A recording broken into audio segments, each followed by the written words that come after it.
लगाते हैं, शर्मा भी लगाते हैं, तिवारी भी लगाते हैं, मिश्रा भी लगाते हैं, पाड़े भी लगाते हैं। ये जातवाद नहीं है। आज एक तरफ हमारा अगर निमंत्रण होता है, भोजन करने के लिए जाते हैं बफर सिस्टम में, भोजन किसने बनाया क्या पूछते हैं, हमारे बगल में किसने रोटी उठाई क्या पूछते हैं, हम साथ में भोजन करते हैं, किसी की जात नहीं पूछते। हम एक कॉलेज में जब एक मिनट ध्यान से, जब हम कॉलेज में एडमिशन लेते हैं और किसी भी बच्चे से मित्रता करते हैं तो उसकी जात नहीं पूछते। एक चाय की दुकान पर जाते हैं, चाय वाले से चाय लेते हैं, उसकी जात नहीं पूछते। समोसे से समोसा लेते हैं, जात नहीं पूछते। सब्जी वाले से सब्जी लेते हैं, जात नहीं पूछते। लेकिन जब हम सरकारी काउंटर पर फार्म भरने जाते हैं तो हमारी जात पूछी जाती है। हम पाड़े हैं तो 500 देंगे और हम पासवान हैं तो 50 रुपया देंगे, फिर चाहे पापा देंगे, फिर चाहे पासवान रामविलास पासवान का लड़का हो और फिर पांडे चाहे मनरेगा में काम करने वाले का लड़का हो। जातवाद कौन कर रहा है? एक पूछना है तो पूछिए, आप पूछिए प्रश्न। क्या बेनिफिट होगा अगर ये खत्म हो जाएगा? देखिए, बाबा साहब अम्बेडकर ने कहा 10 साल के लिए रिजर्वेशन होना चाहिए। इस देश के चंद गद्दार नेता आज क्या कह रहे हैं कि आज 70 साल बाद बाबा साहब भी आ जाएंगे लेकिन आरक्षण नहीं खत्म होने देंगे। तो क्या वो बाबा साहब के सिद्धांत पर चल रहे हैं?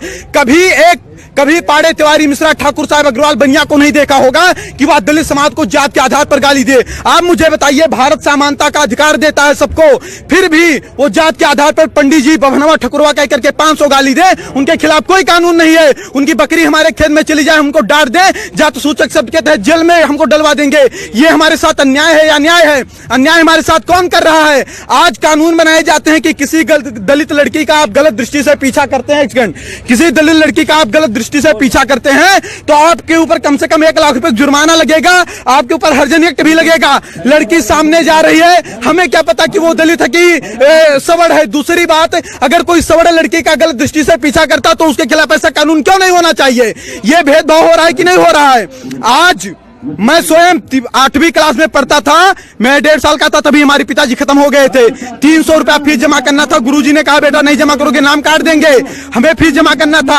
हमारी माताजी कर्जा रुपया लेकर के आई, जबकि हमारे मित्र राजेश आर्य थे जो कि 80 से आते थे, उनके पिताजी 500 रुपया दिए, उनका 200 पड़ा, हमारा 300 पड़ा। गुरुजी से मैंने कहा कि गुरुजी कर्जा मैं लेकर के आया हूं, ब्याज पर मुझे रुपया देना पड़ेगा, 300 मुझसे क्यों लिया गया? उन्होंने बताया कि आप जनरल वर्ग से हो। मुझे पता नहीं था कि जनरल वर्ग क्या होता है। अब सोचिए आप, जातवाद की बीज कहां से पैदा हुई?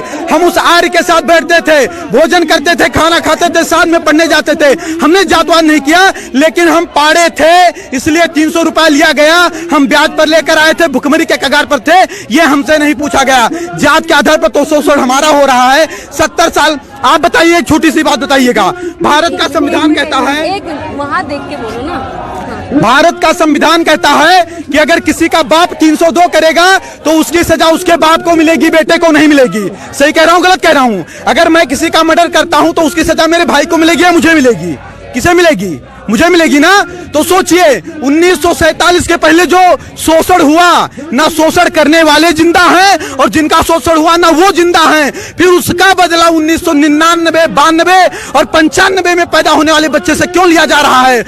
आज अगर 70 साल से सारे नेताओं के भाषण सुन लीजिए, क्या कहते हैं कि यह सरकार दलितों की है, पिछड़ों की है, शोषितों की है, वंचितों की है। फिर भी 70 साल से दलित दलित है, शोषित शोषित है, वंचित वंचित है। तो इसका जिम्मेदार सरकार है कि सवर्ण है? इसका जिम्मेदार संविधान है कि सवर्ण है? सवर्ण के ऊपर कैसे आरोप लगाया जा सकता है? हम नरेगा में काम करें, हम मजदूरी करें, हम ठेला लगाएं, लेकिन पंडित जी हैं इसलिए मुझे अच्छे स्कूल में एडमिशन नहीं मिलेगा, 90% लाकर मुझे फेल कर दिया जाएगा।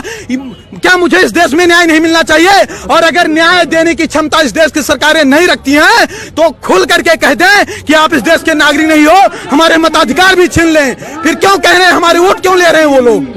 SC/ST एक्ट का दंश मैंने झेला है। अब आप क्या मांग रख रहे हैं अगर इन मांगों को नहीं माना जाए? हमारी मांग ये है कि देखिए, एक समय था, एक कालखंड था जब जातवादिता रही होगी। आज जातवादिता नहीं है। यहाँ जितने लोग आए, मैंने किसी की जात नहीं पूछी, सबसे हाथ मिलाया, नमस्ते प्रणाम किया। आज कोई ऐसा नहीं करता।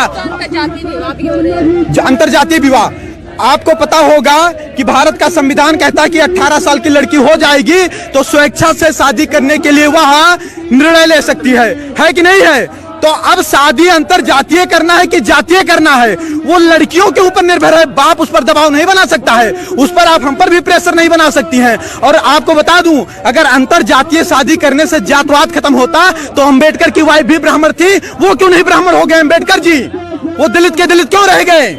रामविलास पासवान ब्राह्मण क्यों नहीं हो गए? वो दलित के दलित क्यों हैं? ये चंद लोग मलाई काट रहे हैं। आज गांव का गरीब दलित गोबर और मिट्टी में पड़ा है और दलित का मुद्दा उठाने वाले लोग मर्सिडीज से चल रहे हैं। उसके बाद उनका शोषण वो करते हैं। 22.5% दलितों का रिजर्वेशन, क्या उसमें कोई सवर जा सकता है? नहीं जा सकता। उसका लाभ कौन ले रहा है? दलित ही तो ले रहा है। अगर कहीं पर आरक्षित सीट आती है तो वहां चुनाव कौन लड़ेगा? दलित ही तो लड़ेगा, सवर तो लड़ नहीं पाएगा। फिर उनका अधिकार कौन खा रहा है? 56,000 करोड़ अनुसूचित जात के लिए और 39,000 करोड़ अनुसूचित जनजात के लिए ये जात के आधार पर बजट है। अगर जात के आधार पर ये बजट आए तो उन्हीं के जात के लोग खाए कि हम लोग खा लिए। फिर आरोप हमारे ऊपर कैसे लगाया जा रहा है कि हम उनका शोषण कर रहे हैं?